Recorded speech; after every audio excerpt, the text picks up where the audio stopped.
ఒక్క విశ్వాసం నుండి వారు బాప్తిజం పొందారు. వన్ ఫెయిత్, అదేనా? One God, one baptism. ఒకే విశ్వాసము, ఒకే దేవుడు, ఒకే బాప్తిజం ద్వారా వచ్చాము. అప్పుడు మన మైండ్లో ఎన్ని మైండ్లు ఉండాలి? ఉన్నాయా?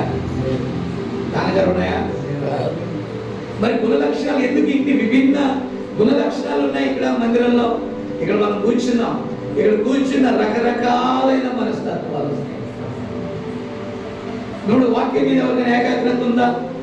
ఆదాం అనుకున్నాడు కలం మీద నేను ఎట్టేలా, ఈరోజు ఇంత దూరం అయితే వచ్చాను, కానీ ఈయన ముగించేది ఎప్పుడు, నేను వెళ్ళేది ఎప్పుడు, మళ్ళీ ఉదయం పనికి వెళ్ళేది ఎప్పుడు.